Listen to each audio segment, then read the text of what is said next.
Hello everyone and welcome. Make a cup of your favorite drink and get comfortable because this is a wonderful time for news stories from Yellowcat. Send your own stories in the comments below and maybe they'll be in our new video. What made you quit a job on the spot? I used to cut grass in a cemetery. I used a push lawnmower and had to lift it up onto the elevated graves and then back down and onto the next one. Over and over and over.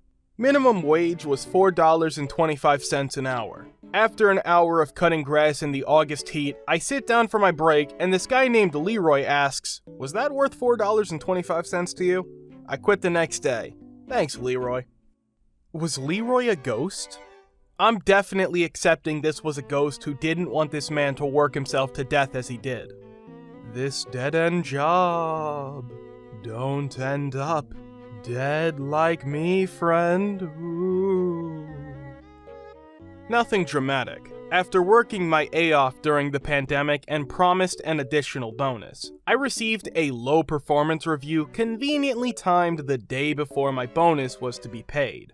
The low performance feedback canceled my bonus. Given all the other BS I was putting up with, I broke and quit.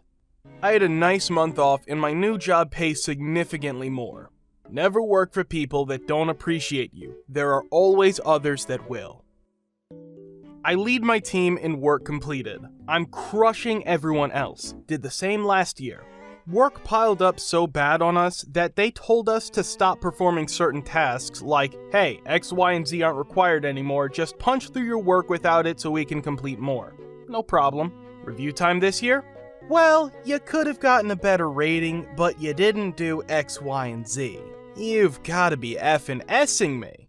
So yeah, I'm gonna leave this S in the lurch when I finally roll out because of the sheer amount of work I pick off my coworkers. But F it, I no longer care.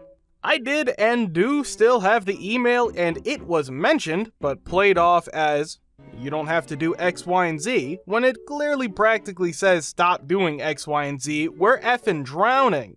My point was, they're just trying to find anything to avoid paying people out. Well, cool. Good luck without me when I finally get a good offer. Walked into the interview, everything went well, accepted the job offer. Went to the front desk to do the paperwork and noticed that the contract had a different pay amount and that I would be interning for the first month for $100 a week. I asked first about the amount difference and was told, oh, this is the standard contract. It just hasn't been updated for your specific offer. I told them they need to edit it and initial the changes before I would sign.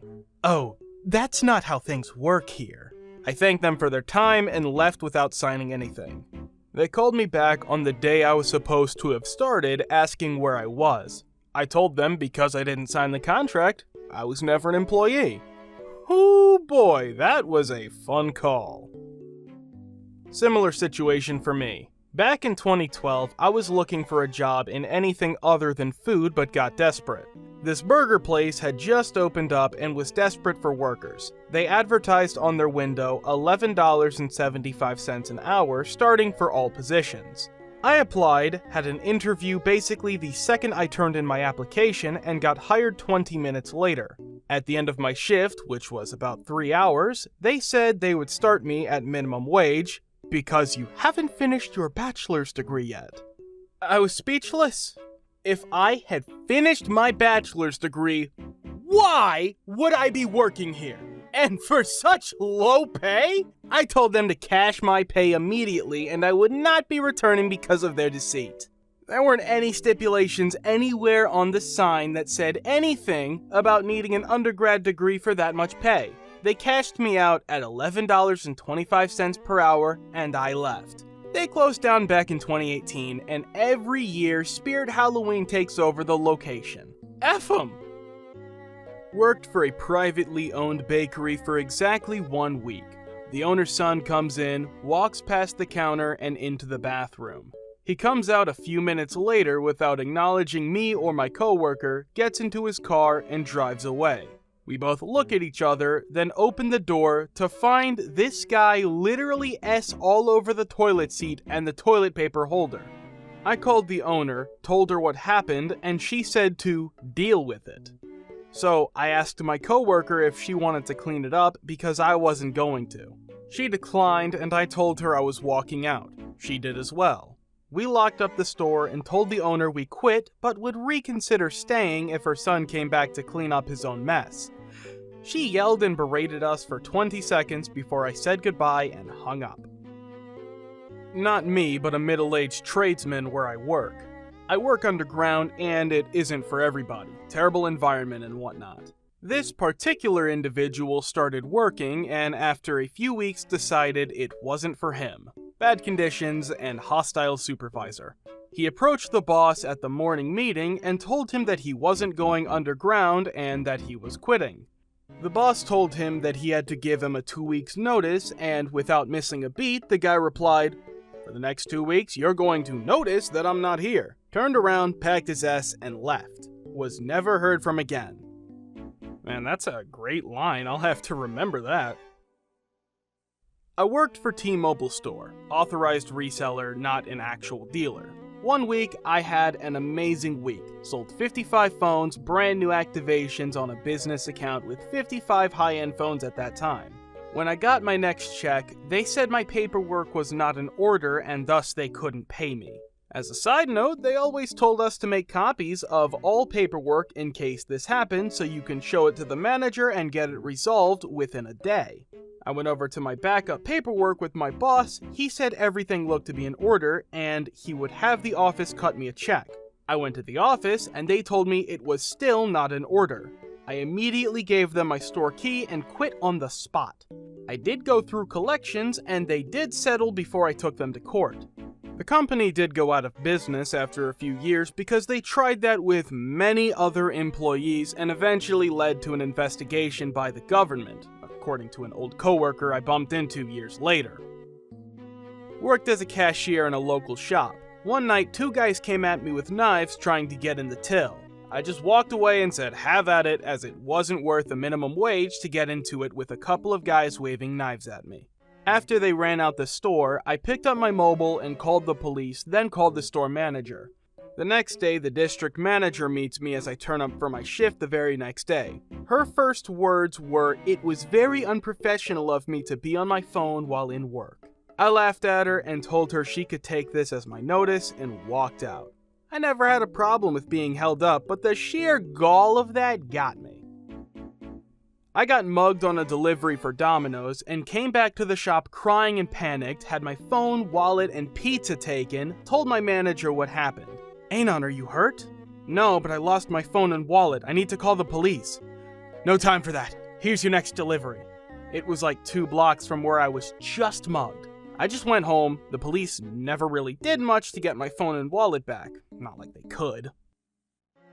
I had a boss scream, "This is a dictatorship and I'm the dictator" in a meeting while slamming his fist on the desk. Began working at a Persian restaurant in the kitchen. I overcooked a steak slightly. The owner came back, threw a plate at us and a hot meat skewer before storming off to his office. I dropped my apron, grabbed my bag, and told him I was leaving. His response was, "Okay, at the end of the night you can go." My response was, "Clearly you don't understand. I'm leaving right now. Here's my parking pass. I'll expect my check in the mail." I worked at McDonald's when I was 16. We used to get a free McDouble or hot and spicy with a small fry and drink for our lunch break. One day, when I was on break, the franchise owner was there, and when he noticed I asked for cheese on the hot and spicy, he attempted to make me pay for the whole meal because cheese wasn't free. I thought he was joking, so I left and started walking towards the break room until he yelled at me not to walk away from him in front of customers and my coworkers. I couldn't believe it. This grown-A successful businessman was hounding at 16-year-old for a slice of cheese. Told him I wasn't going to pay, put the food down, and walked out. They tried calling me to come to work that weekend. I told them no thanks and never went back. Getting reprimanded for not pushing a patient into getting a dental procedure he didn't need or want. I'm a physician assistant and took a job at an urgent care. After working there for about a month, I noticed some irregularities, such as some medication being expired and sometimes a lack of supplies. I wrote that off as the office manager not being as astute as she should have been and brought it up to the doctor who owned the place. He said he would talk to her and straighten it out. Then one of the medical assistants came to me and said, "You know this has been going on forever, right?" She then said that things would never change and to get used to it because the expired medications had been on the shelf for months and they were never told to throw them out. She then also told me that the autoclave, the machine that sterilizes instruments, was broken and all they did was wash the instruments in soap and water and put them in the autoclave anyway to get them as clean as possible. That was the end of that. I made out a formal complaint to the state medical board and never showed up again. The state actually came in the very next day and raided the place. They shut him down immediately. They found so many things wrong that not only did they keep the place out of business, they suspended his license. He was also prosecuted on federal charges because he was running a scam for truck driver physical exams. You probably inadvertently saved some lives. Good on you. Worked at a restaurant/pub. The owner would come in with his buddies for hours at a time, a lot of times forcing the bartender to stay way past close serving them. Obviously was told not to charge anything because it's the owner's party. After hours of drinks on the house, no tip, not even from the owner. This started to happen frequently. Usually we'd put up with it if they'd leave or be done before close. Then we started hearing that the kitchen staff hadn't been paid in a month. Bartenders were being paid because we made like $4 an hour, but the kitchen wasn't a tipped kitchen and made a decent wage. Turns out the owner was a total drunk F-wit, which should have been obvious, and buried himself in debt.